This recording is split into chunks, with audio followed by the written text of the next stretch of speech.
दोस्तों हर इंसान चाहता है कि मेरे पास हर वो चीज हो जिसकी मैं इमेजिन कर सकता हूँ, जिसके बारे में मैं सोच सकता हूँ, लेकिन फिर क्यों उसके लिए असंभव हो जाता है और हमेशा वो गरीबी के दलदल से जूझता रहता है। और उन्हीं लाखों बंदों के बीच में से किसी एक के लिए ये संभव हो जाता है जिसने पास्ट में कभी ये इमेजिन किया था कि मुझे टॉप बल्लेबाजों में से एक बनना है, मुझे टॉप बिजनेसमैन में से एक बनना है, मुझे अंतरिक्ष पर जाना है। ये उन्हीं लाखों लोगों की भीड़ में से कुछ गिने चुने शख्स निकल कर बाहर आते हैं जो कभी असफल लोगों की तरह ही कल्पना करते थे।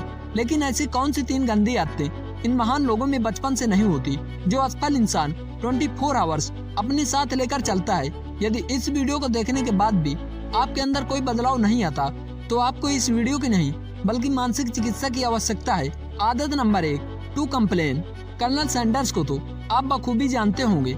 इन्होंने अपनी जवानी से लेकर 65 वर्ष तक में लगभग 15 से ज्यादा नौकरी व बिजनेस किए, फिर भी नाकामयाब रहे। इतना फेलियर का सामना करने के बाद भी कभी इन्होंने अपने आप से ये शिकायत नहीं की कि मैं एक सफल बिजनेसमैन नहीं बन पाऊंगा। और 65 वर्ष की उम्र में ही इन्होंने KFC Kentucky fried chicken restaurant का स्टार्टअप किया। लेकिन उसके बावजूद भी 1009 घर खटखटाने के बाद उनकी पहली रेसिपी बिकी। आज दुनिया भर में 24,000 से अधिक उनके KFC फास्ट फूड स्टोर्स हैं। दोस्तों ये होती है शिकायत न करने की असली पावर।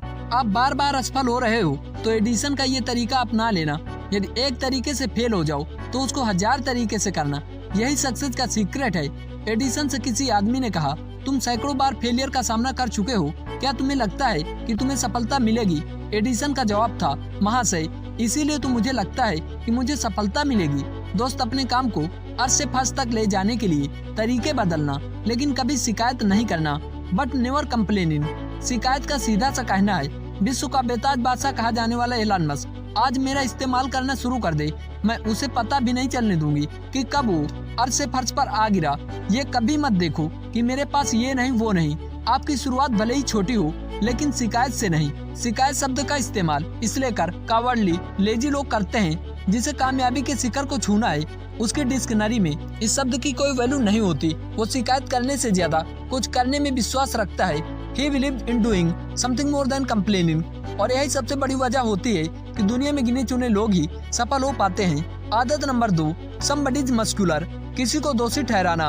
अधिकतर लोगों के रग रग में यह आदत बसी होती है। मैं तुम्हें इसका सबसे बड़ा एग्जाम्पल देता हूँ। बात उस समय की है जब श्री राम जी लक्ष्मण भैया और माता जानकी के साथ पंचवटी पर 14 वर्षों का वनवास काट रहे थे। एक दिन अचानक उनके साथ एक बड़ी घटना घटती है जब राक्षस राज रावण माता जानकी को अपने साथ ले जाता है। यदि उस समय श्री राम जी, माता कैकेयी, अपने पिता लक्ष्मण जी और भगवान इन चारों को ही दोषी मानते एंड कोसते रहते तो शायद ही वह माता सीता को कभी अयोध्या वापस ले जाते। लेकिन नहीं, उन्होंने संघर्ष के ऊपर संघर्ष किया। वानरों की विशाल सेना तैयार की। कोई फर्क नहीं पड़ता कि दिन है या रात, बस उनका एक ही उद्देश्य था, अपने लक्ष्य तक पहुँचना। किसी को दोष नहीं देना कि मैं आज सिर्फ तुम्हारी वजह से जंगल जंगल भटक रहा हूँ।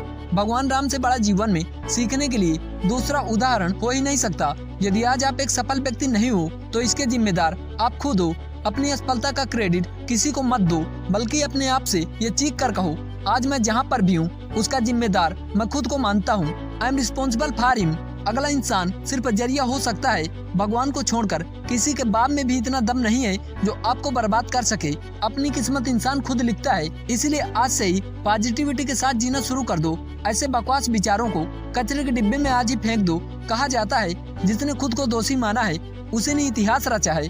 आदत number 3, compare someone to someone. किसी ऐसे पर्सन से अपना कंपेयर कभी मत करें जो आपसे बेहतर लाइफ स्टाइल जी रहा हो। मैक्सिमम लोग पूरी जिंदगी दूसरों से कंपेयर करके गुजार देते हैं। सामने वाले के यहाँ 1 लाख मंथली का पे आउट आ रहा है और मेरे यहाँ 10,000 भी नहीं आ रहा, जबकि मैं दिन के 15-15 घंटे हार्ड वर्क करता हूँ। इंडिया में तो अधिकतर लोग इसीलिए दुखी रहते हैं क्योंकि वो अपनी वैल्यू से ज्यादा सामने वाले की वैल्यू को महत्व देते हैं। दोस्त, हर इंसान के इनकम सोर्स डिफरेंट है। सबका माइंडसेट अलग है। सभी एक समान नहीं हो सकते, ये नेचर का रूल है। दोस्त, नो कंपेयर, बट सामने वाले बंदे में ये चूज करो कि कैसे वो 1 लाख पर मंथ कमा रहा है एंड मैं 10,000 भी नहीं अर्न कर पा रहा हूँ। मुझ में ऐसी कौन सी स्किल्स की कमी है जो सामने वाले बंदे में नहीं है। उससे कुछ सीखो, नॉलेज गेन करो, अपनी मेंटालिटी को इम्प्रूव करो। हार मत मानो, खुद में चेंजेस लाओ, निरंतर प्रैक्टिस करते रहो। ऐसा करके आप सामने वाले पर्सन से बेहतर नहीं, बेहतरीन लाइफ स्टाइल जी सकते हो। लाइफ टाइम ये बात याद रखना, लोहा की जगह लोहा ही काम करेगा, सोना नहीं। यदि जीवन में कुछ करना है तो कंपेयर नहीं, कंपटीशन करना। कंपेयर तुम्हें गिरा सकता है और कंपटीशन तुम्हें उठा सकता है। Compress can drop you and the competition can pick up you. उम्मीद करता हूँ आपको इस वीडियो के माध्यम से एक छोटी सी जानकारी मिली होगी। फिर मिलूंगा एक ऐसी टॉपिक के साथ। जय हिंद, जय भारत।